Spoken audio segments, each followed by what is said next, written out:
berangkat dari Bir Ali, masih di kota suci Madinah Al-Munawwarah, di kota Nabi. Kita kemudian berangkat ke kota Makkah Al-Mukarramah. Tadi kita sudah sampai di hotel penjelasannya, dan sekarang kita akan masuk pada ritual yang menjadi rukun utama dalam penunaian ibadah umrah kita. Dari mulai tawaf hanya ada 3. 1, tawaf. Yang kedua kemudian sa'i, dan yang ketiga adalah tahallul. Ya, saya ulang, tawaf, kemudian sa'i, yang ketiga apa? Tahallul. Baik, tawaf adalah ibadah, ingat, ibadah yang dilakukan dengan cara berputar mengelilingi Ka'bah, ya, searah jarum jam sebanyak 7 putaran. Ya, dimulai dari Hajar Aswad atau yang segaris dengan Hajar Aswad. Jadi saya tunjukkan dulu, ini simulasinya, miniatur Ka'bahnya sebagai contoh. Kemudian di sini ada tanda saja untuk Hajar Aswad. Walaupun aslinya tidak serendah ini, mungkin agak segini. Ya, kalau serendah ini tidak, ya, agak setinggi di sini. Jadi nanti kalau bisa memungkinkan untuk kemudian mencium Hajar Aswad, memegang Hajar Aswad, meganglah yang paling utama, ya. Jadi bukan mencium, untuk memulai itu memegang yang paling utama. Kita bisa pegang, tapi biasanya situasinya itu agak crowded. Ya, cukup banyak orang. Dan walaupun tidak sedang berumrah, banyak orang ingin mencium Hajar Aswad. Karena itu untuk menyentuh ini dalam tahap pemulai itu tidak mudah. Kita ambil yang paling memudahkan saja, ini prinsipnya. Berdasar keterangan dalam Al-Quran, surah ke-2 ayat 185. Di pertengahannya, yuridullahu bikumul yusra, wala yuridu bikumul usra. Allah menginginkan kemudahan untuk setiap hambanya. Maka kalau ada yang mudah, jangan dipersulit. Jelas? Baik. Bagaimana cara yang mudahnya? Tarik garis lurus dari sini, lurus, ketemulah kemudian ada lampu hijau nanti. Jajar dengan ini ada lampu hijau. Ini karena kita miniatur, kita alihkan lampu dengan pohon, ya, sama-sama hijau. Jadi setara dengan itu. Jadi begitu melihat ke atas ada kelihatan lampu. Kalau masih sulit nanti di mana posisi Hajar Aswadnya, lampu nggak kelihatan jelasnya, maka lihat saja ada askar yang bergelantungan di situ. Ya, gantung begini terus orang berkumpul, itu pasti 100% Hajar Aswad di situ. Dan insya Allah kita nggak akan kesulitan karena saya pun akan ada di situ saat mulai membimbing pertama. Nanti saya akan pimpin kita rombongan saat masuk dari awal tawaf sampai berakhir tawaf insya Allah. Nah, untuk masuk ke sini, saya akan simulasikan saya masuk keluar dari hotel, masuk masjid. Saya mulai dari sini. Jadi nanti posisi kita akan masuk dari pintu King Abdul Aziz. Ya, saya ilustrasikan hotelnya. Hotel itu nanti akan ada di posisinya yang sebelah sana, Bu. Ya. Jadi kita masuk keluar, masuk pintu King Abdul Aziz, kurang lebih di sebelah sini pintunya, masuk. Nah, begitu masuk, kita akan masuk, kemudian diarahkan ke sebelah kanan, masuk lorong ke sebelah kiri lagi, kemudian ke kiri lagi. Masuk kiri lagi, jadi tembus ke sini, nanti akan dibimbing sama-sama. Baru masuk turun tangga ke bawah. Kita nggak naik ke atas, kita ingin di depan Ka'bah langsung, di pelataran bawah. Ya. Jadi kemudian ketika turun, nah karena turunnya di sini, sementara Hajar Aswadnya kan ada di situ, ya, maka kita akan berjalan dulu, nggak langsung tawaf. Begitu kemudian turun tangga, kita akan melihat Ka'bah langsung, persis depan Ka'bah. Nah, saat melihat Ka'bah ini, di situ kami akan ajarkan doa pertama melihat Ka'bah. Jelas? Jadi kita bimbing. Jadi begitu masuk ke masjid, kita juga berdoa, ya, kita baca doa biasa, Allahumma ftahli wa barahmatik, boleh. Atau kalau mau doa tambahan, ada juga yang diajarkan oleh Umar bin Khattab radhiyallahu taala anhu, ya, masih ingat doanya? Ada yang hafal?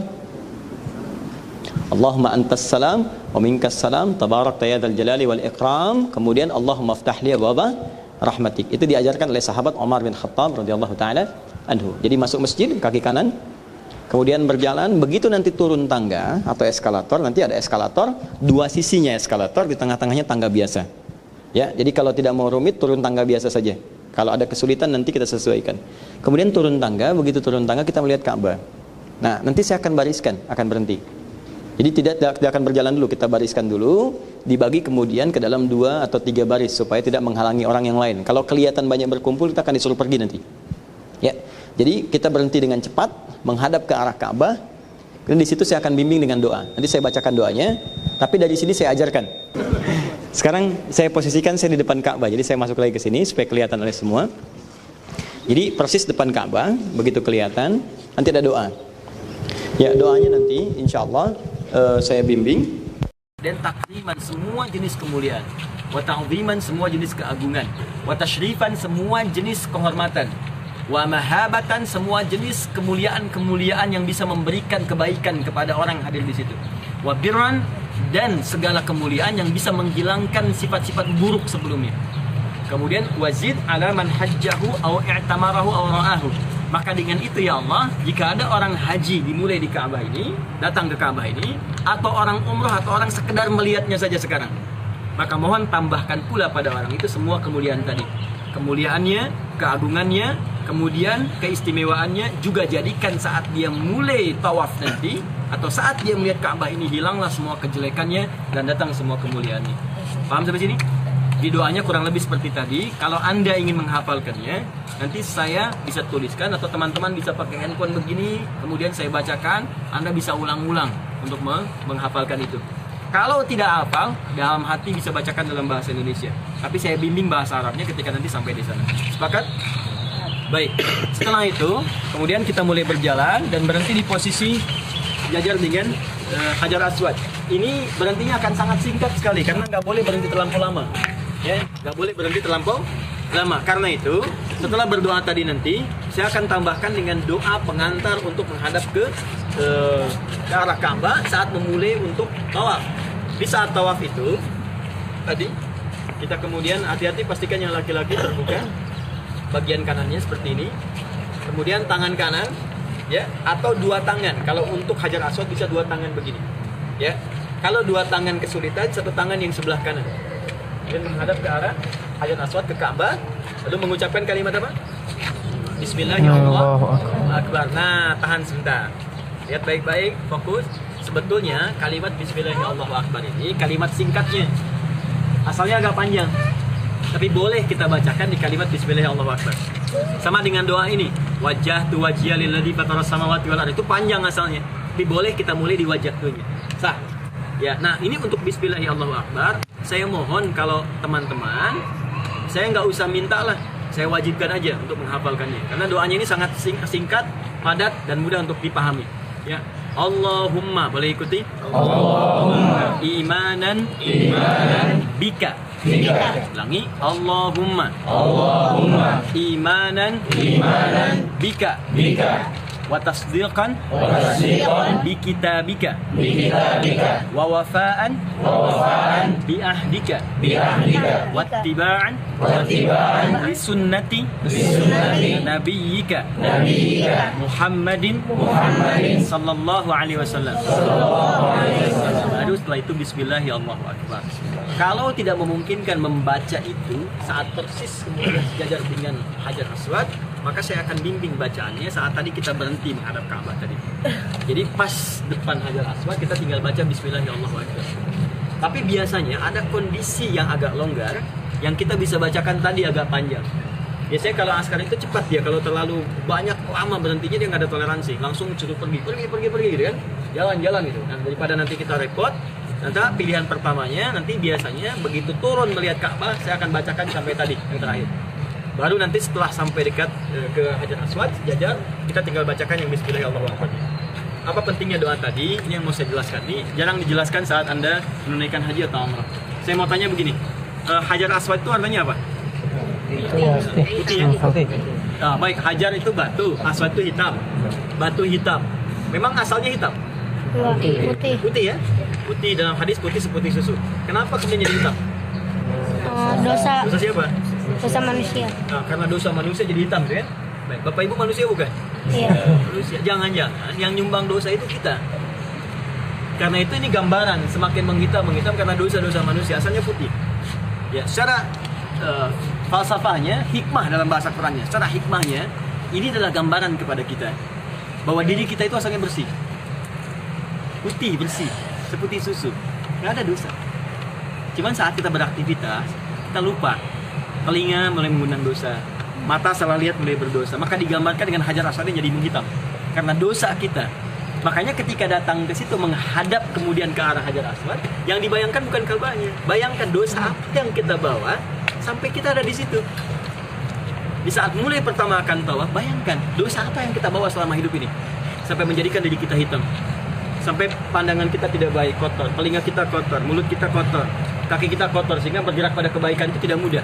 Kalau kita bersih, kebaikan itu mudah dilakukan. Tapi kalau sholat malas melangkah, pasti ada yang salah dengan kaki. Lisan berucap yang kotor, ada yang salah dengan lisan kita, ada yang keliru. Makanya begitu melihat Hajar Aswad, bayangkan dosa yang kita bawa itu apa. Karena itu fitrah manusia, itu ketika melihat Ka'bah pertama kali, itu pasti ada getaran di hati. Pasti telinganya, pasti matanya akan mengalirkan air mata, akan menangis dia. Kenapa? Yang menangis itu bukan keadaan kita yang ingin menangis, tapi hati fitrah kita yang menuntut kita bersih kembali. Karena itu Allah berjanji lewat lisan Rasulullah. Ingat, yang diwariskan lewat kalimat tadi. Maka siapapun yang datang ke Ka'bah ini, dia menghadap dengan benar, dia berjanji ingin memperbaiki diri, seakan-akan ada kalimat begini. Kalau kamu bertobat, benar-benar datang ke sini, ingin menggugurkan semua dosa, maka mulai tawaf ini aku ampuni semua dosa-dosa. Sehitam apapun dosa yang kita bawa sampai menyebabkan batu ini hitam, kalau kita mau tobat, maka seketika akan diampuni dosa-dosa kita. Makanya Anda lihat, batunya boleh hitam, tapi kenapa perisai yang menginginnya itu putih merah? Ingin menandakan bahwa apapun yang terjadi dalam hidup kita, semua orang pasti pernah salah. Tapi hal yang paling ringan, setidaknya pulang dari Ka'bah itu selesai semua dosa-dosa kita. Makanya janji ini kita bacakan, Allahumma imanan bika. Ya Allah, saya datang ke sini karena yakin iman kepadamu. Tasdiqan bi kitabika, dan saya ingin kemudian membenarkan semua keterangan dalam kitabmu. Katamu yang datang ke sini akan sukses, saya yakin. Katamu yang datang ke sini akan diampuni dosa, saya yakin ya Allah. Katamu yang datang ke sini akan diberikan ketenangan, saya yakin ya Allah, saya yakin ini semua itu. Wafaan antika, dan saya kesini ingin menagih semua janji yang telah kau sampaikan tadi. Engkau berikan kesuksesan, saya akan minta di sini ya Allah. Engkau janjikan ketenangan, saya akan mohon di sini. Engkau janjikan ampunan, saya akan minta. Wattiba'an bi sunnati nabiyyika Muhammad SAW, dan saya akan kerjakan semua ritual umrah mulai saat ini sesuai petunjuk Rasulullah SAW. Allah yang janjikan, Nabi yang tegaskan, kami akan tagih semua itu dan kami akan ikuti sesuai petunjuk Nabi. Maka kalau kita bisa ucapkan dengan benar, kita akan mulai Bismillah ya Allahu Akbar. Ya Allah, kami akan mulai tawaf kami dengan menyebut namamu yang paling agung. Maka ketika kita benar kerjakan itu, janji pertama kami mulai di sini. Paham seperti ini? Saya ingin Anda paham, bukan cuma bacakan putar-putar tapi nggak ngerti apa yang dibaca. Jadi ketika Anda bacakan kalimat Bismillah ya Allahu Akbar, maka kalimat pembuka itu sekaligus membuka komitmen janji kita dengan Allah Subhanahu wa taala. Maka kita mulai dari sini, angkat tangannya atau kedua-duanya, baik kalau nggak bisa salah satunya, jadi di posisi ini nanti ya, sejajar dengan Hajar Aswadnya. Oke? Ya, saya contohkan dulu, nanti selebihnya nanti insya Allah kita bisa praktekkan ya. Bismillah ya Allahu Akbar. Baru kemudian kita melangkah, Subhanallah, Walhamdulillah, wa la ilaha illallah, Allahu Akbar. Itu ya, tahan, pelan-pelan. Kalimat itu yang paling singkat. Kalau mau disempurnakan, misalnya ditambah boleh, la haula, wa la quwwata illa billah. Baik, Subhanallah, Walhamdulillah, wa la ilaha illallah, Wallahu Akbar. Kalimat itu dibacakan sampai di batas ini, Maqam Ibrahim. Tahan sebentar. Ini miniatur dari Maqam Ibrahim. Perhatikan sebentar ya. Ini tidak ada apa-apanya di sini. Nggak ada kaitan dengan sah tidaknya ritual tawaf. Ini penanda dua hal. Hal pertama, tanda bahwa di batas ini ada tapak kaki Nabi Ibrahim. Miniaturnya. Ini adalah posisi saat Nabi Ibrahim diperintahkan oleh Allah meninggikan bangunan Ka'bah. Di Ka'bah pernah hancur di masa Nabi Nuh, terkena banjir. Ya, banjir besar. Kemudian habis itu bagian atasnya. Dan diperintahkan meninggikan lagi. Di ketika diperintahkan meninggikan, bahasa Arabnya meninggikan itu rafa'a yarfa'. Yarfa' naik tinggi. Ya, tinggikan. Maka turun Quran surah kedua Al-Baqarah ayat 127. Ya, untuk kemudian menyampaikan pesan itu. Pernah dikerjakan sebelumnya. Karena dari Nabi Muhammad ke Nabi Ibrahim 30 generasi. Saya pernah sampaikan dulu, Muhammad SAW bin Abdullah, bin Abdul Muttalib, bin Hashim, Abdul Manaf, bin Qusay, bin Murrah, bin Kilab, bin Ka'ab, bin Ghalib, bin Fihir, bin Malik, bin Nadar, bin Kinana, bin Khuzaimah, bin Mudrika, bin Ilyas, bin Nizar, bin Mudar, bin Ma'ad, bin Adnan, bin Adi, bin Adri, bin Muqawwam, bin Nahur, bin Tari, bin Ya'rub, bin Yasub, bin Nabit, bin Ismail alaihissalam, bin Ibrahim alaihissalam. Di 30 generasi. Nah, peristiwa ini ribuan tahun sebelumnya sudah terjadi. Cuma diturunkan ayat untuk menginformasikan pada Nabi. Turun ayat Quran surah kedua ayat 127. Wa idh yarfa'u Ibrahimul qawa'ida minal bait. Dan ingatlah, pelajari ketika Nabi Ibrahim akan meninggikan kembali bangunan Ka'bah yang hancur di masa Nabi Nuh alaihissalam. Jadi ketika beliau akan mulai mengangkat batu, tapak kaki pertamanya tepat di tapak kaki makam Ibrahim itu. Ya, akan mulai mengerjakannya. Tapak kaki pertama untuk mengangkat sesuatu disebut makam namanya. Maka di situ disebut makam Ibrahim. Ya, makam itu artinya bukan kuburan asalnya. Ya bukan kuburan. Yuk kemana? Ke makom gitu kan. Kuburannya mana? Bukan di situ. Itu tapak kakinya. Ya, di sini ini pesan pertama. Jadi segi sejarah. Yang kedua dari segi hikmah. Rahasia ini, rahasia makam Ibrahim. Kenapa Anda baca subhanallah, alhamdulillah, ya, kemudian dan seterusnya sampai la ilaha illallah Allahu akbar. Kenapa dibaca cuma sampai sini? Rahasianya ada di Quran surah 19 Maryam ayat 49 sampai 50. Saya ulang, Quran surah ke-19 Maryam ayat 49 sampai ke-50. Secara singkat saja, secara singkat, Nabi Ibrahim itu diuji oleh Allah banyak. Ya, di antara ujiannya, di antaranya ada ujian rumah tangga. Sudah menikah, sudah sekian lama, istrinya malah divonis oleh medis tidak mungkin punya keturunan. Ya, dia maaf Bu, monofos, kemudian mandul juga, dan itu sudah melewati banyak ujian dan istri mendampingi terus. Di kampung setelah menikah, dicela oleh masyarakat, didampingi oleh istri. Diusir dari kampung, dampingi oleh istri. Ya, bahkan saat dibakar pun istri yang kemudian bantu menolong dan sebagainya dengan izin Allah. Didampingin terus, cuma ujian juga berlaku pada istri. Karena istri diponis oleh medis nggak mungkin punya keturunan. Akhirnya apa yang terjadi? Ini yang paling menarik. Nabi Ibrahim mempraktikkan 3 rumus yang diajarkan oleh Allah Subhanahu wa taala, dan rumus ini diajarkan kepada Nabi dan Nabi mengajarkan pada kita. 1, kalau Anda kerjakan 3 rumus ini, maka apapun yang Anda minta, bahkan kalau itu mustahil menurut manusia, itu akan dikabulkan oleh Allah. Kalau kita butuh. Rumus pertama, subhanallah. Rumus kedua, alhamdulillah. Rumus ketiga, la ilaha illallah, Allahu akbar. 3 rumus ini. Baik ya, saya ulang, 3 rumus ini. Subhanallah, saya cepat ya, karena saya setelah ini saya harus langsung siap ke bandara, saya akan berangkat ke Jepara. Ditolong betul-betul fokus pada apa yang saya sampaikan. Subhanallah artinya ucapan yang disampaikan sebagai komitmen kita untuk meninggalkan segala hal yang tidak terkait dengan keagungan Allah atau bertentangan dengan sifat-sifat Allah. Contoh, Quran surah kedua ayat 116. Ada orang berkata, wa qalu takhadzallahu walada. Allah punya anak. Bertentangan kan dengan sifat Allah? Ya tidak benar ya? Maka dikatakan subhana, itu enggak benar.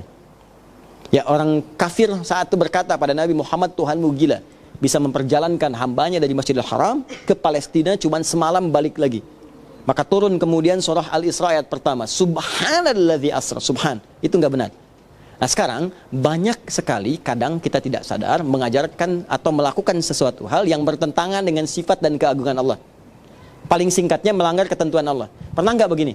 Kalau sholat itu perintah bukan? Wajib nggak hukumnya? Kok bisa teman-teman abaikan? Ya kan? Mohon maaf, Anda sedang bekerja, tiba panggilan sholat. Sebetulnya bisa ditunda pekerjaan itu, karena tidak mendesak sifatnya. Kenapa Anda nggak sholat dulu? Bahkan ada yang sengaja nonton, ya? Ada yang sengaja mengabaikan, ada yang nunda-nunda. Padahal bisa dikerjakan saat itu. Nah ini ketika Anda ucapkan subhanallah, itu kan nggak tepat gitu. Maka ketika Anda ucapkan subhanallah, maka coba ingat-ingat perbuatan apa yang selama ini kita kerjakan yang bertentangan dengan sifat dan keagungan Allah. Melanggar ketentuan Allah, sering abai, kan? Ya kadang-kadang kata-kata tidak baik dan seterusnya, itu subhanallah. Begitu Anda bacakan subhanallah, ingat tuh salah apa sih? Dosa apa? Itu maksudnya. Punya dosa apa gitu. Jadi kalau Anda benar subhanallah, saya salah ya Allah. Ya, saya salah kepadamu ya Allah, saya begini, saya begitu dan sebagainya. Itu kalau benar diucapkan, itu air mata kita tuh bisa keluar. Dan enak gitu. Nah, saat itulah jatuh ampunan Allah kepada kita. Turun. Ya. Yang kedua, alhamdulillah. Saya ajarkan di tafsir kemarin waktu malam Jumat. Alhamdulillah adalah bukti kalimat syukur. Syukur itu artinya menggunakan semua nikmat ya sesuai dengan ketentuan yang Allah tetapkan. Mata syukurnya lihat yang baik-baik. Quran surah 24 ayat 30 31. Telinga dengar yang baik-baik. Lisan katakan yang baik-baik. Pakaian ini kenakan yang baik-baik. Ya, maaf kendaraan pakai untuk bersyukur, cari nafkah, jangan dibawa ke tempat maksiat.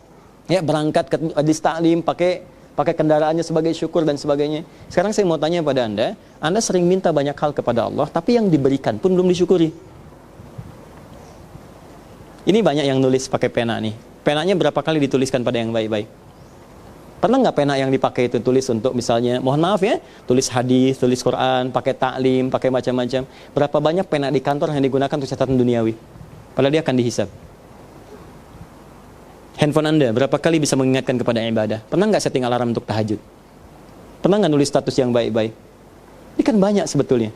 Ya, sendal pernah nggak dipakai untuk ke majlis taklimat? Jangan-jangan cuma dipakai untuk olahraga saja. olahraga, dipakai untuk jalan dan sebagainya. Itu aja yang dihisab, belum bisa kita pertanggungjawabkan saat ini, apalagi di akhirat nanti. Dan Anda masih berani minta yang lain. Ada orang minta mobil, motor aja belum dipakai untuk ibadah, udah minta mobil. Ada orang minta pakaian yang ada aja belum pernah dipakai ibadah. Maka dari itu, saat Anda mengucapkan Alhamdulillah, ya Allah, Alhamdulillah, Subhanallah, walhamdulillah, ingat-ingat nikmat apa yang telah Allah berikan kepada kita, kita syukuri, sekaligus yang belum kita maksimalkan, kita istighfari di situ. Dalam hati kita. Jangan dicampur dengan bacaan. Di bacaan itu cukup yang tadi, Subhanallah, walhamdulillah. Kalau benar yang kita ucapkan ini dari hati kita, dan mengingat nikmat tadi, Subhanallah, Subhanallah, walhamdulillah, begitu walhamdulillah kita ingat nikmat ayah, nikmat ibu, terima kasih ya Allah, nikmat istri sehat, suami sehat, nikmat anak-anak, subhanallah, alhamdulillah, nikmat. Sampai di situ, maka berlaku hukum Quran surah ke-14 rahasianya, ayat ke-7. La in syakartum. Nah, kalau engkau berkomitmen untuk bersyukur dari nikmat yang aku berikan, maka aku akan tambahkan. Ya, kata Allah, aku akan tambahkan. Jadi, begitu kita syukur, nikmat ditambahkan. Paham? Wala ilaha illallah, Allahu akbar. Ini yang terakhir, begitu kita sudah subhanallah, kemudian alhamdulillah, maka komitmen terakhir yang Allah minta, sudah jangan pertuhankan yang lain kecuali Allah, dan agungkan Allah saja bukan yang lain. Jadi kalau benar tawafnya setelah ini, kita berjanji, ya Allah, mulai hari ini, saya akan jadikan yang agung hanya Engkau saja. Jadi tidak ada handphone hu akbar, WhatsApp hu akbar, tidak ada Instagram hu akbar, tidak ada pekerjaan hu akbar. Semua kalau sudah bertentangan dengan hukum Allah, ketetapan Allah, maka Allah yang paling utama. Jelas? Oke, misal sekarang sedang main handphone, ada panggilan sholat, bahkan panggilannya lewat azan, ingatkan Allahu Akbar, Allahu Akbar. Anda baca di sini wala ilaha illallah, Allahu Akbar. Engkau yang paling agung. Sekarang dibuktikan. Kalau tawafnya benar, maka semua panggilan Allah akan nomor satu. Sepanjang kita punya kemampuan mengerjakannya.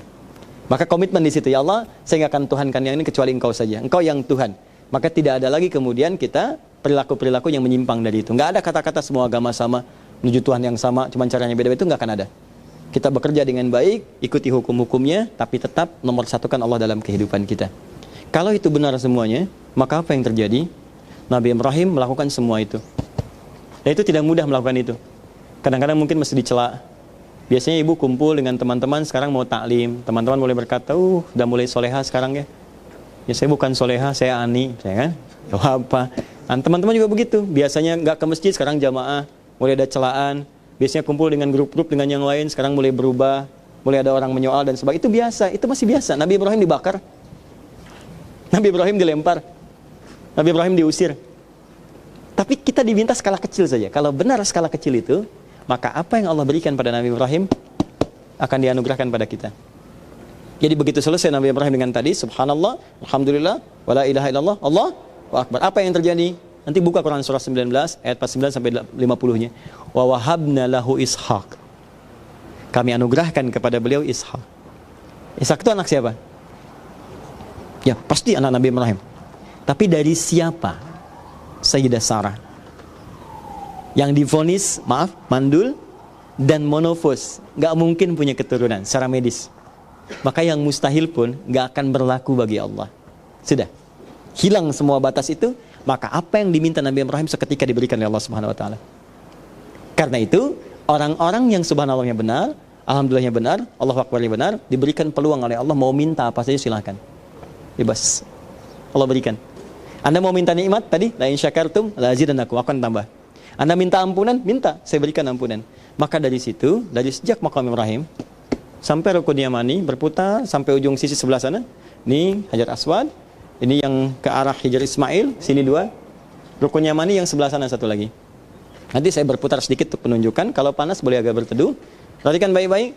Anda boleh minta bebas dengan bahasa kita yang kita pahami dari sini sampai dengan Rukun Yamani. Nggak perlu pakai bahasa Arab. Boleh dilafadzkan. Boleh dilafadzkan. Sepanjang itu kita ketahui. Ya, boleh minta silahkan. Cuman kalau kita khawatir orang dengar, kalau orang samping kita orang Bangladesh, ya, orang India, kita bacakan juga nggak apa-apa. Ya Allah ampuni abdi, ya Allah ampuni abdi. Tapi jangan sampai kita bacakan yang di samping tahu apa yang kita lafadzkan sehingga mengganggu dia juga. Ya Allah ampuni abdi, kunaon ce. Ya, jadi agak mengganggu nanti ke kitanya ya. Boleh di hati minta atau bacakan yang bacaan yang sekiranya diri kita mendengar. Ya Allah maghfirli, ya Allah ampuni saya, ya Allah ampuni. Ini Demi Allah saya katakan, ini bebas dari sini sampai sana. Jangan paksakan dan membaca sesuatu yang Anda tidak pahami. Minta aja, mau dengan bahasa Sunda, bahasa Jawa, bahasa Indonesia, minta seluas-luasnya.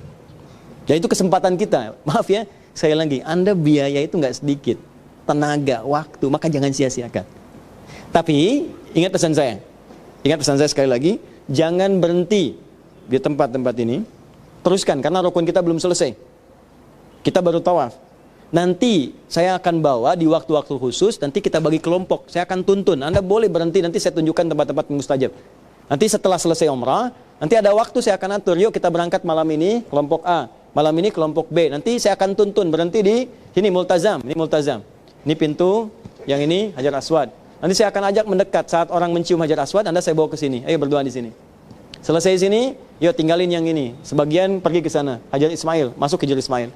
Nanti ada yang di Rukun Yamani dan sebagainya. Jadi jangan khawatir, jangan terjebak pada suasana di kosong di depan nih, saya mau masuk ke situ, jangan. Anda belum sa'i. Jelas ya? Belum sa'i, belum tahallul. Jadi kita akan bina, jadi kalau ada yang berhenti saya akan tarik. Ya, ayo cepat, jalan, putar terus. Ya, paham sampai sini? Ini baru sampai kemudian Maqam Ibrahim sampai dengan Rukun Yamani. Nah, mulai sekarang tolong Bapak Ibu urutkan, karena ini waktunya banyak sekali, sampai 7 putaran. Nggak main-main, 7 putaran. Saya ulang ya, berapa putaran?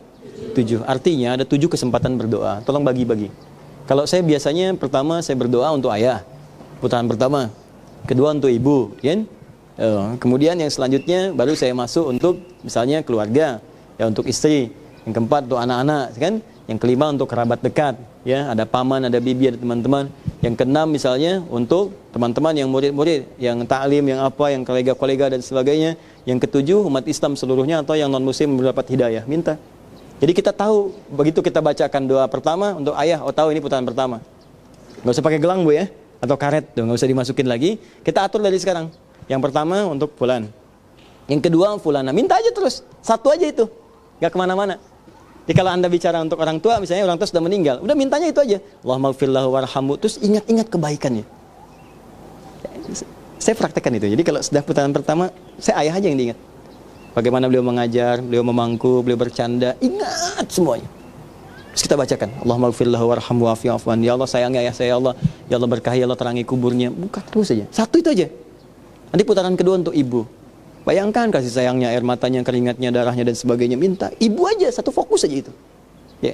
Ketiga nanti untuk Anda sendiri misalnya, suami atau pekerja yang sedang bekerja, minta di situ silahkan. Lancarkan pekerjaan saya, ya Allah, mudahkan proyek saya, ya Allah, berkahi pekerjaan saya, jauhkan dari riba, ya Allah, jauhkan dari yang haram. Minta Anda aja. Yang keempat istri Anda, istri, ya Allah, sayangi istri saya, ya Allah, berikan bimbingan kepadanya, jadikan dia soleh, ya Allah, jadikan pendamping saya sampai di akhirat, ya Allah, berkahi rumah tangga kami, ya Allah, jauhkan dari masalah-masalah yang bisa meratakan hubungan rumah tangga kami. Minta sampai selesai. Keempat terus anak-anak, kelimanya anak-anak. Anak-anak. Kalau belum ada, minta, ya Allah berikan saya keturunan, ya Allah. Minta tapi yang tulus mintanya. Dan kaitkan untuk ibadah. Ya Allah berikan saya keturunan yang dengan itu, ya Allah jadikan dia penghafal Quran, membela agamamu, ya Allah jadikan dia seorang mujahid. Minta terus minta. Itu akan cepat. Sambil minta, tapi dari hati kita mohon. Dengan kehusuan yang paling dalam. Lalu yang keenam, jangan untuk sendiri saja, ada tetangga, ada kerabat, dan macam, mintakan. Sampai itu selesai. Dan demi Allah saya katakan, begitu Anda bisa mintakan itu dengan khusyuk, seketika bisa terjadi. Jadi gitu. Jelas ya? Yang 3 pertama agak cepat, sampai ke Rukun Yamani. Ya, di Rukun Yamani sampai ke Hajar Aswad ini, Rukun Yamani yang sebelah sini, sisi yang sini, ya, yang terakhir. Kemudian sampai dengan ke Hajar Aswad, yang diucapkan kita sudah hafal, bahkan yang enggak haji umrah pun hafal doa ini dan bahkan punya istilah sendiri.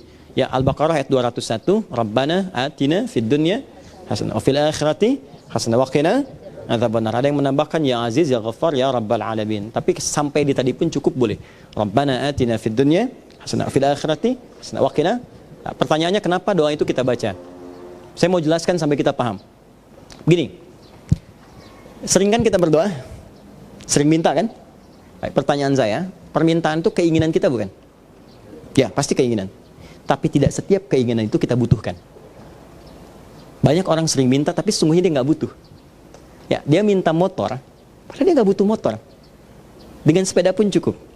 Dia minta mobil, padahal dengan motor pun cukup. Ada yang minta motor, dikasihnya mobil oleh Allah. Maka dari itu, Allah hanya akan mengabulkan. Ini prinsip doa. Allah hanya mengabulkan apa yang kita butuhkan, bukan apa yang kita inginkan. Ikat itu. Kecuali istidraj. Kalau istidraj semua dikasih supaya dia banyak maksiat, karena dia memang nggak mau kembali kepada Allah. Tapi kalau hamba yang taat tidak. Allah hanya kabulkan apa yang dia butuhkan, bukan apa yang dia inginkan. Makanya setiap permintaan kita tadi akan kemudian dinilai oleh Allah kalau itu baik untuk dunia dan akhirat kita. Kadang-kadang dunia baik tapi akhirat nggak ada nilainya. Atau akhirat baik tapi dunia nggak ada nilainya. Allah tidak menginginkan itu. Yang Allah inginkan dunianya dia sukses, akhiratnya dia bahagia. Maka sesuatu yang punya nilai dunia akhirat disebut hasanah namanya. Perbuatan baik yang punya nilai akhirat.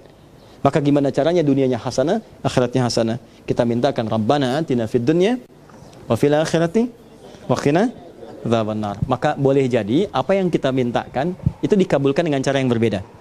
Misal, Anda anak kampus minta, ya Allah saya pengen kuliah di ITB, tiba-tiba masuknya IPB misalnya. Anda nanti baru akan tahu ketika di masa depan, ternyata ini yang saya butuhkan. Saya dulu minta kepada Allah, ya Allah saya pengen ke Madinah. Pengen ke Madinah, pengen ke Madinah. Semua syarat sempurna, lengkap. Bahkan diberikan tanda tangan oleh tokoh yang gak usah dilihat orangnya. Siapa anaknya, siapa berkasnya, tanda tangannya dilihat sudah diterima orang itu. Secara syariat keduniaan. Tapi Allah berkehendak lain. Terjadi bom Bali. Semua kuota ditutup. Gak peduli siapa dia, tutup semuanya. Harap-harap ke Madinah, ternyata mampir ke Ciputat. 2 tahun belajar di situ, belajar, dan masuknya pun bukan kampus biasa, bukan fakultas biasa, fakultas yang kerjasama dengan Al-Azhar. Jadi semua sistemnya dari Al-Azhar, dosen-dosennya pakai bahasa Arab semua. Baik, tiba kemudian tinggal 1 lagi semester saya belajar, saya semester 5, tapi saya ngambil semester pendek, tinggal nulis saja, selesai semuanya. Tiba-tiba ada telepon, carikan orang ke Libya. Saya agak cepat ya, dengan singkat, carikan 2 orang siswa ke Libya. Saya dapat 1, padahal saya sudah keliling-keliling, dapat 1. Saya sampaikan cuma ada 1. Kata guru saya, kenapa nggak kamu aja temani berangkat? Saya niat nemani, hanya nemani saya balik lagi. Tapi begitu ke sana, saya dapatkan ini yang saya cari. Saya sangat mencintai Al-Quran. Dari sejak kecil, saya cinta sekali dengan Al-Quran. Dan saya ingin paham Quran. Maka ternyata untuk memahami Al-Quran, kalau menghafalkan dimanapun bisa. Tapi untuk paham Quran, mesti mengerti bahasa Quran. Dan tidak ada kampus paling baik untuk memahami bahasa Quran kecuali di Libya pada saat itu. Kuliah dakwah. Maka ternyata dari Libya itu, saya diantarkan ke Mesir. Saya diantarkan ke Saudi, sampai ke Madinah, sampai ke Ummul Qura, sampai masuk ke Ummul Qura-nya, sampai lihat, sampai belajar lagi tempat lain. Ternyata Masya Allah teman-teman sekalian, kita menginginkan sesuatu, Allah jalankan dari tempat lain dan semua dapat di situ. Gak terbayang kalau saya ke Madinah, saya gak mungkin bisa ke Libya. Gak mungkin bisa singgah di Mesir dan sebagainya. Dan dapat itu. Kadang-kadang Anda minta proyek yang A, Allah kasih proyek B. Ya Allah saya pengen pekerjaan ini, Allah kasih yang lain. Kalau sudah begitu, Anda ikuti dulu saja. Nanti di belakang Anda akan tahu ternyata hikmahnya seperti ini. Nah, jadi Anda minta dunia, Allah berikan dunia dan akhirat. Itulah poinnya kenapa kita baca Rabbana atina fid dunya hasanah fil akhirati hasanah wa qina. Baik, saya tutup sebentar. Tawaf itu akan mengajarkan kita bagaimana bersikap selama hidup di dunia. Berapa kali tadi? 7 kali. 7 kali kan kita putar-putar kan? Tapi sambil zikir kan? Sambil tasbih kan? Maka kalau orang umrahnya benar, pulang dari umrahnya itu kembali ke tempatnya, maka dia tidak hanya sekadar berputar-putar selama 7 hari sepekan. Semua pekerjaannya akan dia salingkan dengan zikir di dalamnya. Jadi ketika dia kerja, subhanallah, dijaga. Alhamdulillah, sholatnya, segalanya dijaga. Jadi kalau Anda pulang dari umrah, semangat tawaf ini hilang, ada yang salah dalam hidup Anda. Orang tawaf gak boleh saling sikut jalan, walaupun berdesakan. Gak boleh karena untuk urusan cium hajar aswad, Anda pasang joki. Ya, ayo pak, begitu selesai bayar, ribut di situ.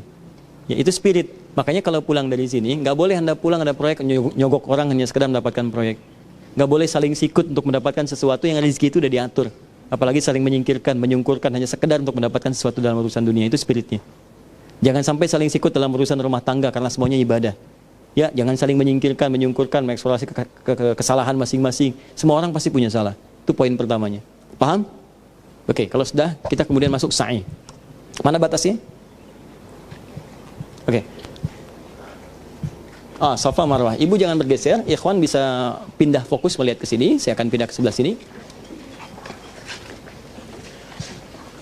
Marwahnya ini. Sofanya mana? Mas Hanif, ini sofanya. Baik. Boleh kok sambil duduk, boleh. Sebelah sini boleh. Sebelah sini. Yang teduh, boleh. Sebelah sana boleh. Bebas. Yang penting kedengaran suara. Ini sofa, itu marwah ya. Baik, sekarang perhatikan. Itu Hajar Aswad. Nanti kalau posisi Masjidil Haram, kita dari sini berarti ini Masjidil Haramnya, ini Hajar Aswadnya. Nanti keluarnya, begitu kita selesai 7 ya. Ada satu yang tadi saya ingin sempurnakan dulu. Perhatikan, 3 putaran pertama itu cepat. Kalau laki-laki sambil berlari kecil, perempuan jalan cepat. Nah, 3 putaran ini ikuti dulu ya, jangan mendesak ke dalam. Ya, jadi putaran pertama standar aja, normal, ikuti dulu, ikuti. Kalau longgar, justru nyari celah yang longgar. Kalau dia keluar, ikutin aja keluar supaya lebih cepat.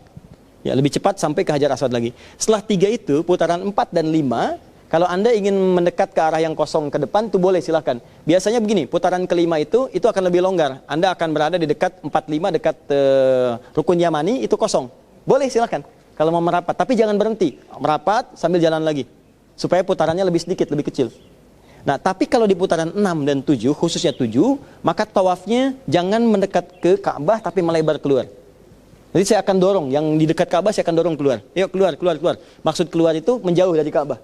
Menjauh. Jadi nanti putaran ke-6 saya akan minta agak menjauh, putaran ke-7 khususnya, jadi saya minta di luar area ini. Jadi orang-orang berkerumun di sini, kita keluar area sini. Ya. Jadi pas di sini Rabbana atina fid dunya hasanah fil akhirati hasanah wa qina adzabannar ya aziz ya ghaffar ya rabbal alamin Rabbana atina fid dunya hasanah fil akhirati hasanah wa qina adzabannar ya aziz ya ghaffar ya rabbal alamin Rabbana atina fid dunya hasanah. Sudah di luar kita, bukan di situ. Dia sudah berada di sini. Jadi begitu sampai sini saya akan tarik, Pak, keluar, Bu, keluar. Nanti saya minta tim saya untuk menunggu di wilayah sudut untuk sholat 2 rakaat. Jadi nanti teman-teman begitu keluar nanti akan diarahkan, Bu ke sini, Bu, Pak ke sini, Pak. Udah, langsung sholat 2 rakaat. Sholat. Ini keluar dari sini.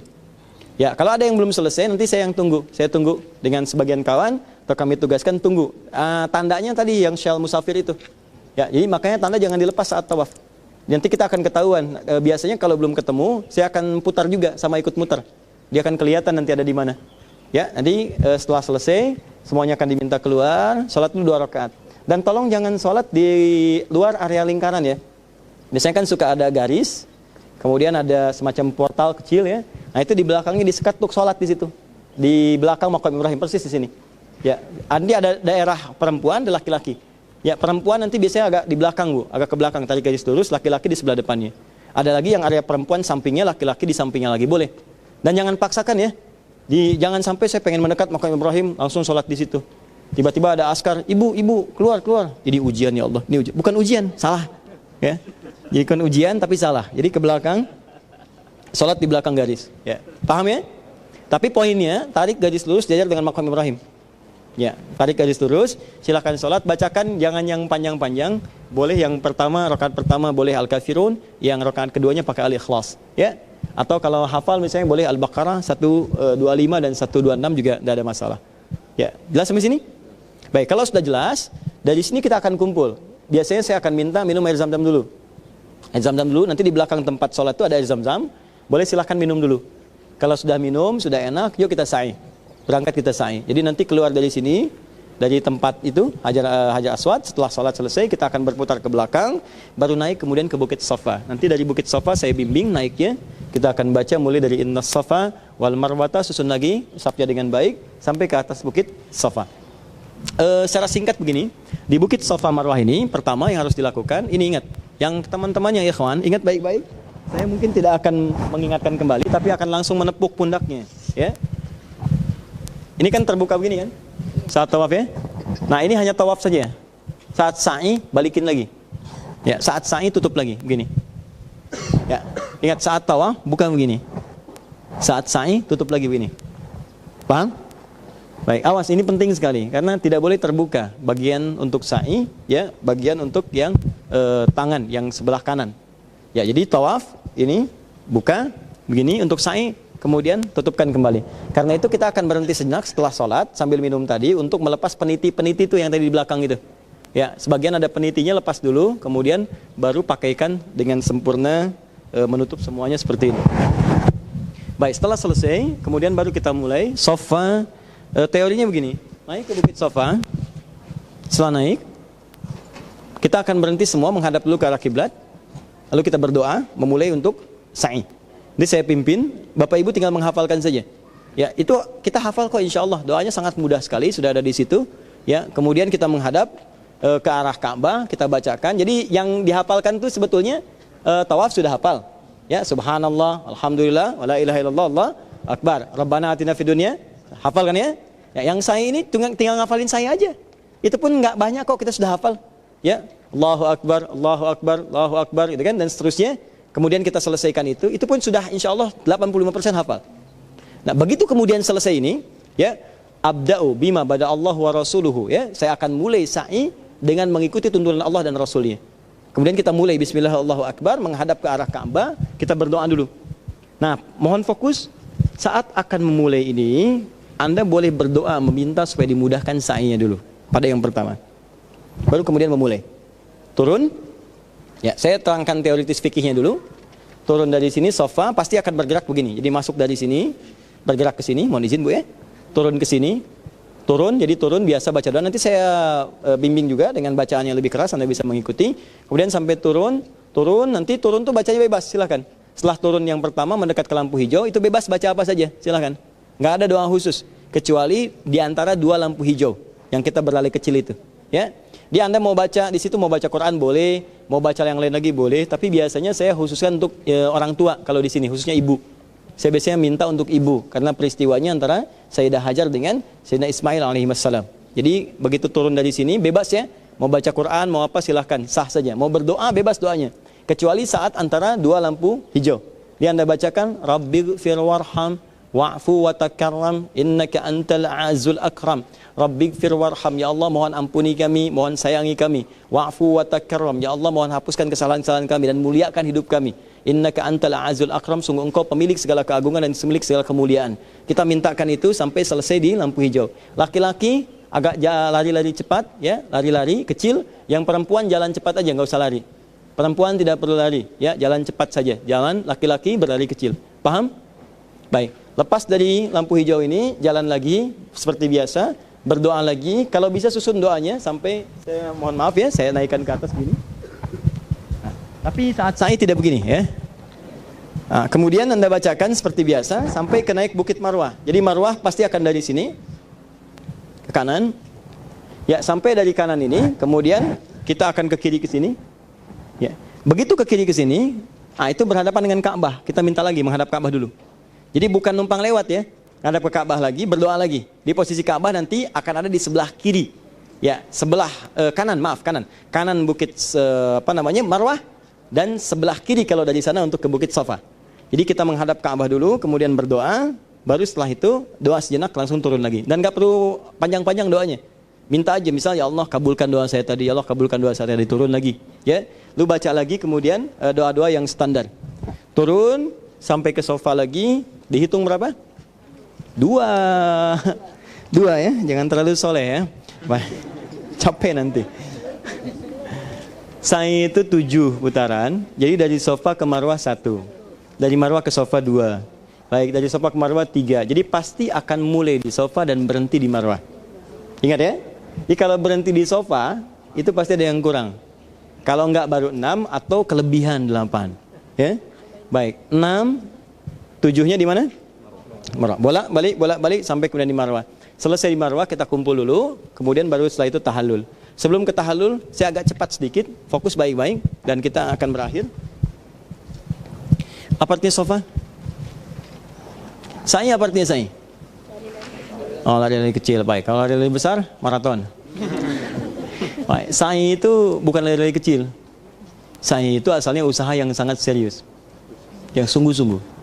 Sa'a, yas'a, sa'yan. Usaha yang sangat serius, yang sungguh-sungguh.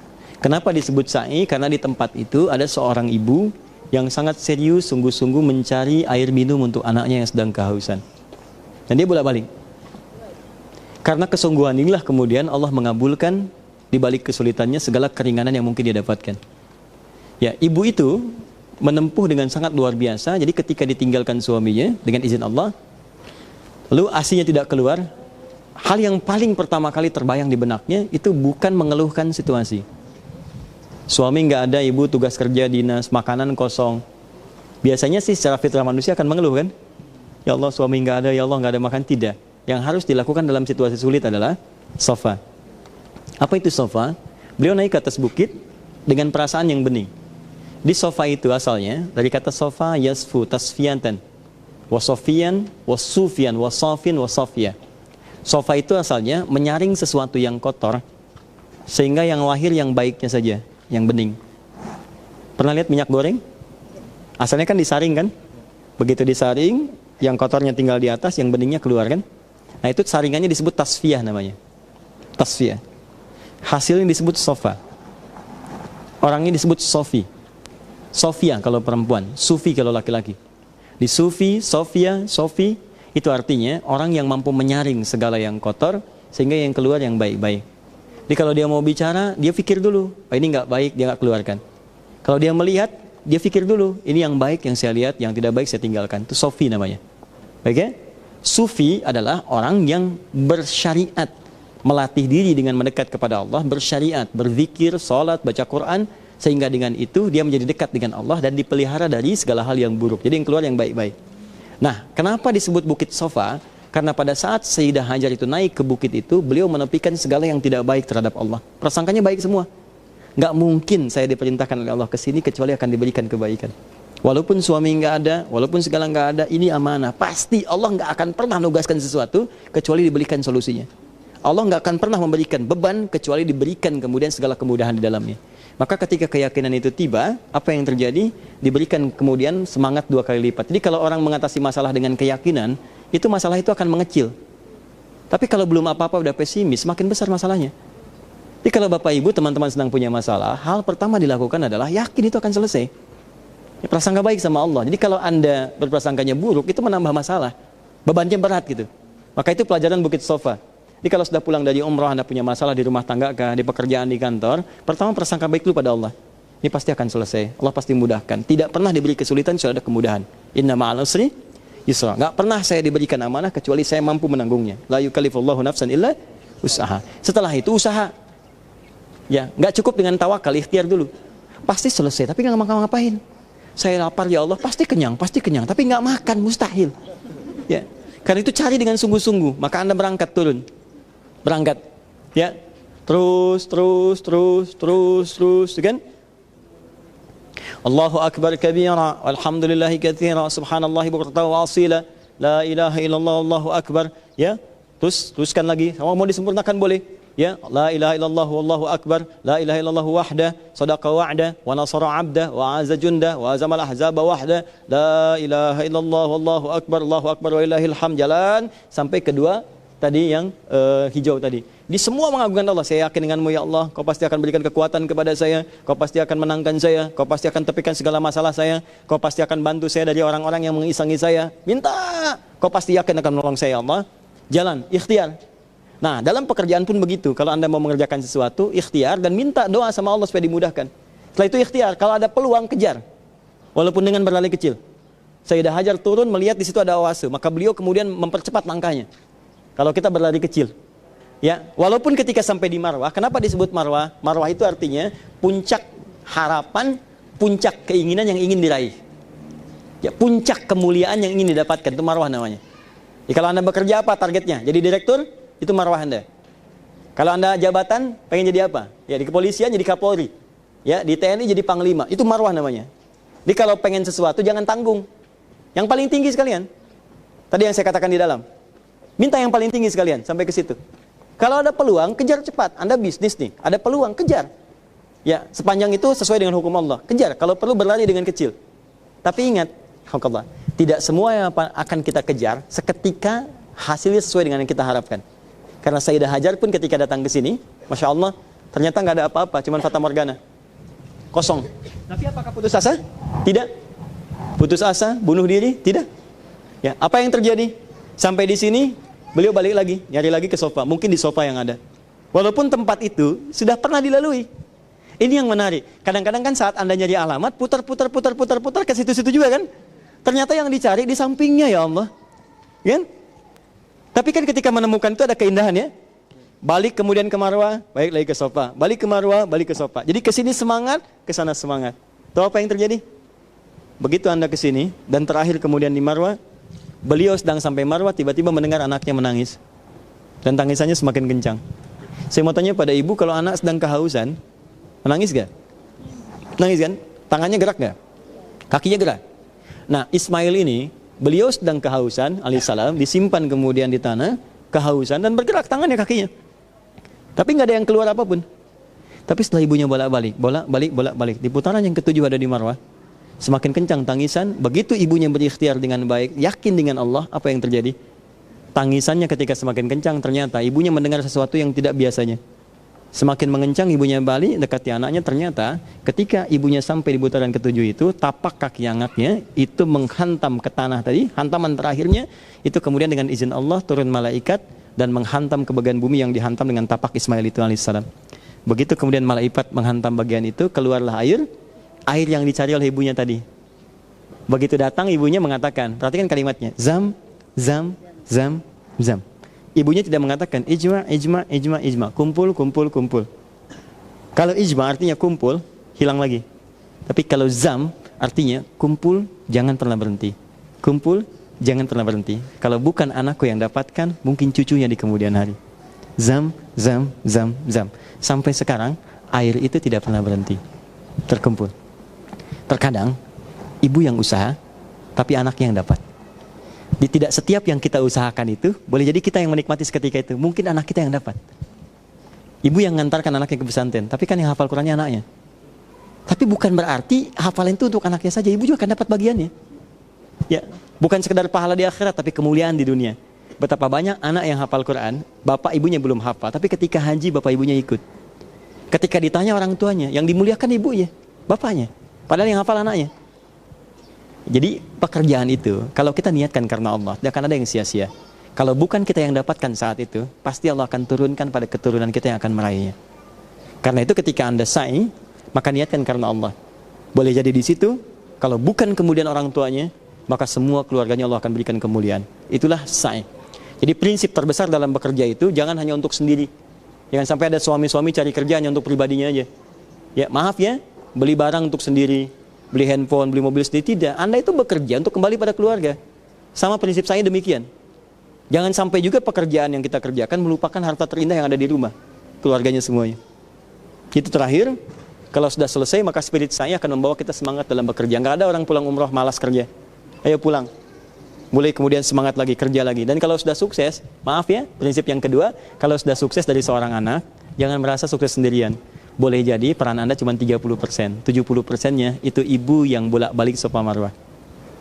Ibu yang tiap malam tahajud, ibu yang pernah memandikan Anda, ibu yang pernah merawat Anda, ibu yang pernah menangis di keheningan malam, orang tua, ayah dan sebagainya. Maka itulah yang disebut di Quran. Saya Quran lagi, surah ke-46 ayat ke-15. Kalau seorang sudah sukses seorang anak, maka libatkan orang tua untuk mendapatkan bagian dari kesuksesan itu, walaupun cuma doanya. Walaupun dimulai dengan doanya, Rabbi auzi'ni an ashkura ni'mataka allati an'amta alayya wa ala walidayya. Ya Allah, mohon bimbing hamba untuk mensyukuri nikmat yang telah Engkau berikan kepada hamba dan juga kepada orang tua hamba. Artinya kalau Anda mendapatkan kenikmatan, coba orang tuanya berikan. Kalau sudah nggak ada, ya niatkan sedekah untuk orang tua, ya kan? Haji, umrah, badal dan sebagainya, itu indah sekali. Nah, kalau sudah selesai, maka kita akan berhenti di Marwah, menghadap ke arah kiblat, gunting akan kita bagi. Yang mahram saya akan berikan ke mahramnya. Yang laki-laki biasanya saya akan potongin. Nanti kalau sudah potongin pelan-pelan menghadap ke kiblat. Ini bukan bercanda ya, saya nggak mau bercanda. Waktu tahallul semua syariat nggak boleh ada bercanda. Kita sudah fokus. Jadi kalau nanti sudah menghadap untuk tahallul, nggak ada motong kemana-mana, ngadapnya nggak, menghadap kiblat. Bukan sembarangan. Ini ada yang duduk, ada yang rebahan, ada yang sengaja, ada yang macam-macam. Potongin sebelah sini tidak. Anda menghadap ke arah kiblat, saya potong untuk laki-laki dari belakang. Ya. Baik, nanti saya potong, Anda menghadap, saya bimbing doanya. Ya Allahumma ghfir lil muhalliqina wal muqassirin.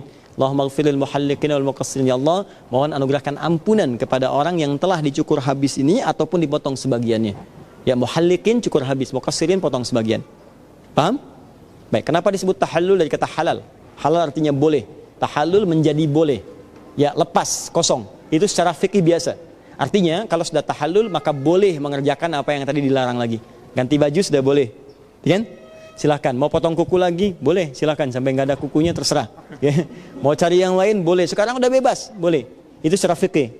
Tapi secara hikmah, halal berasal dari kata al-hillu. Hillu, sesuatu yang lepas. Nih, kalau orang Arab itu ada benang. Benang itu kusut. Pernah lihat benang kusut? Dan diurai sampai lurus lagi. Nah itu kalau sudah lurus, maka orang Arab mengatakan hillul ahbal. Benang yang kusut tadi telah lurus kembali, selesai masalahnya.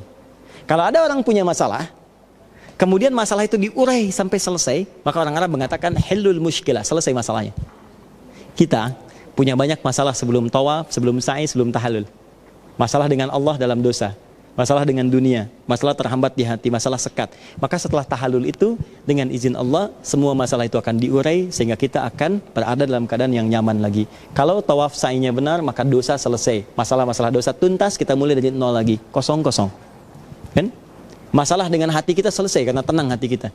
Karena itu kalau umrah sudah selesai, kita ada waktu sekitar 4 hari masih di Madinah, di Mekah, ya 3-4 hari sebelum kita pulang, silakan nikmati ketenangan itu. Demi Allah saya katakan setelah umrah itu akan lapang. Ke masjid itu enak aja. Ya, belum waktunya udah ke masjid tuh. Belum waktunya. Masya Allah, ada yang pengen azan bahkan dulu. Ya. Ada yang pengen azan, cuman nggak memungkinkan itu kan. Ustaz saya boleh azan nggak? Oh, nggak bisa Pak kalau di sini. Tapi saya orang azan di Istiqlal. Di sini bukan Istiqlal Pak. Ya. Nah, jadi itu saking nikmatnya, saking enaknya. Ada nanti nggak peduli Bu, Pak. Yang penting panas nggak apa-apa. Yang penting saya depan Ka'bah. Ada yang begitu. Ada yang saya tanya, Anda kenapa tadi? Saya Ustaz depan Ka'bah, tapi sudah enak rasanya. Saya sudah keluarkan tanda. Tanda apa maksudnya? Kalau ada terjadi apa-apa pada saya, sudah ada tandanya. Jadi untuk pingsan pun dia nggak peduli, yang penting depan Ka'bah. Ada situasi itu. Jadi kalau sudah selesai, kita santai sejenak, ya tenangkan dulu. Setelah itu kita ibadah. Nanti kita akan atur agenda. Insya Allah nggak akan ada yang kosong. Ya, jadi tiap malam kita akan tahajud. Ada yang mengingatkan, ya ada yang akan ingatkan. Jadi dari sejak di Madinah. Ya keluar jam sekian, laki-laki ke Raudhah dengan saya. Yang akhwat nanti dengan mutawif perempuan. Nanti waktunya akan diatur khusus. Yang laki-laki nanti saya tunjukkan jadwalnya, kapan dibuka, kapan ditutup, kapan saat itu dibuka dan kita lowong. Ya, kosong. Itu nanti saya tunjukkan waktunya. Nanti ada waktu yang kita sama-sama, ada waktu Anda bebas sendirian. Di Masjidil Haram kita bagi untuk tahajud setiap malam. Saya akan mintakan tahajud jam sekian. Nanti waktu tertentu kita akan atur pada 2 hal. Yang pertama untuk ke Ka'bah berdoa. Jadi nanti sebagian-sebagian, gelombang-gelombang dibagi ya sesuai kelompoknya, bisa 20-20, bisa 10-10 sesuai dengan waktunya. Yang kedua kita akan ada ta'lim dekat Masjidil Haram. Jadi kita akan ta'lim seputar wilayah Masjidil Haram. Misalnya di mana Nabi dilahirkan. Di posisi mana Nabi menikah dengan Sayyidah Khadijah, ya radhiyallahu taala anha. Di mana rumahnya Abu Jahal. Ya seperti apa Abu Jahal sering mengganggu Nabi. Dan Abu Jahal dulu hidup ya. Nah, sekarang udah nggak ada. Oke. Baik. Di mana tempatnya Abbas, di mana tempatnya Ibnu Abbas, di mana tempatnya Sayyidah Maimunah. Nabi saat akan Isra Mi'raj pertama kali berangkatnya dari mana? Nanti saya tunjukkan. Rumahnya Abu Bakar di mana? Nanti saya tunjukkan. Ya kalau perlu, kalau bisa kita ke sana, kita ke sana. Ya, nanti kalau rumah Nabi kita ke sana. Rumah Sayyidah Khadijah kita ke sana. Rumah Abbas ke sana. Abu Jahal kita lewati rumahnya. Parlemen Quraisy nanti saya tunjukkan. Rumah Abu Bakar itu ada di wilayah Hotel Hilton. Jadi nanti kalau mau ke sananya kita bisa ke sana. Tapi kalau cukup ditunjukkan saya tunjukkan. Jadi itu sekitaran Masjidil Haram. Untuk Madinah kita ada city tour. Mekah juga ada city tour. Nanti kita akan lihat sampai ke Arafah, ke Muzdalifah dikenal dengan Armina. Arafah dengan Mina, sekitaran Muzdalifah dengan Mina.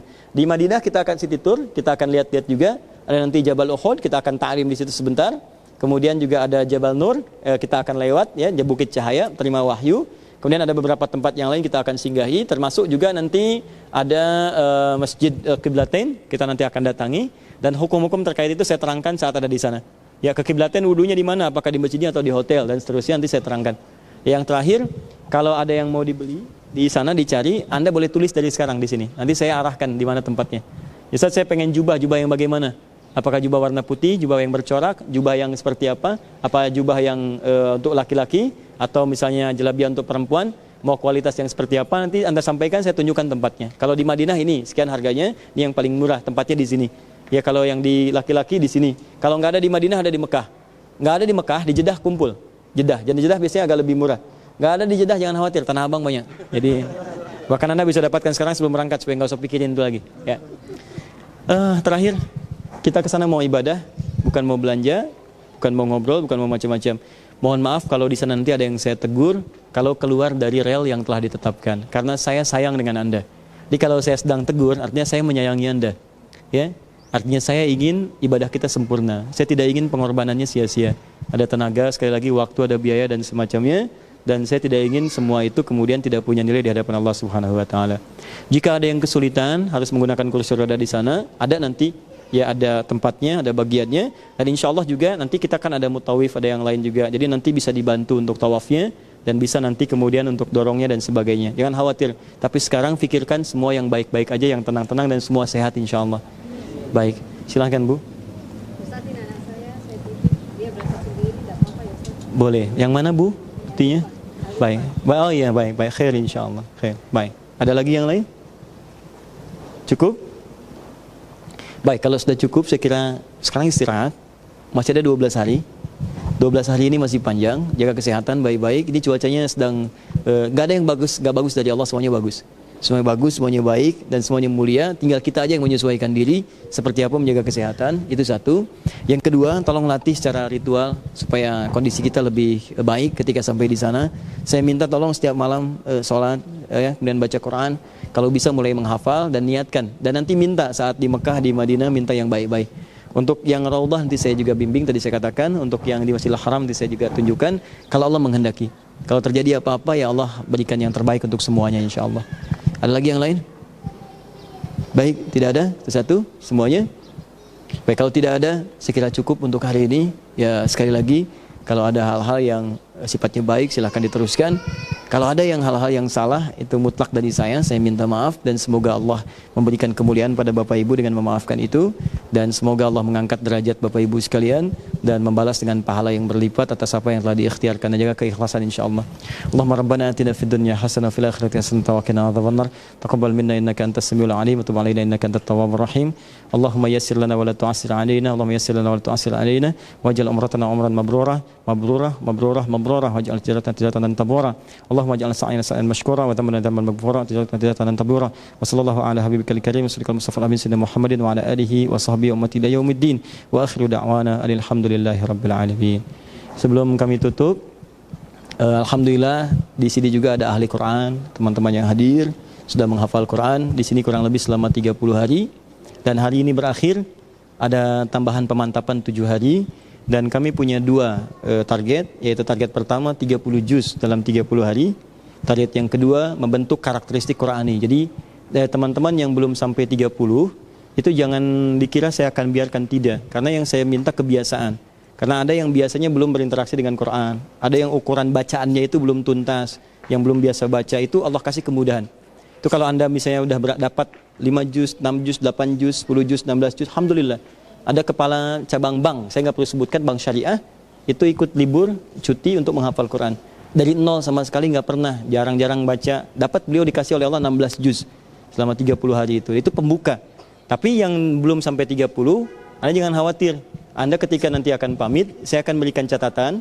Di situ ada rumus untuk terus murojaah sampai 30. Dan nanti kami akan undang setiap sebulan sekali datang untuk setoran. Jadi saya tidak akan biarkan yang pernah terdaftar, dia harus sampai 30 juz. Walaupun mungkin waktunya 2 bulan atau 3 bulan, tapi tetap akan sama. Nanti insya Allah akan ada wisuda akbar, yang 30 juz ini nggak akan berhenti juga. Ada 2 lagi, pertama ngambil sanad, kalau perlu sampai 7 atau 10 riwayat. Yang kedua nanti kita akan isi dengan ilmunya. Nanti ada ta'lim-ta'lim khusus untuk yang telah sampai. Saya langsung pamit ya, karena saya harus langsung ke Jepara, saya harus langsung ke bandara. Jadi mudah-mudahan Allah muliakan Anda semuanya. Saya mohon pamit, terima kasih. Assalamualaikum warahmatullahi wabarakatuh.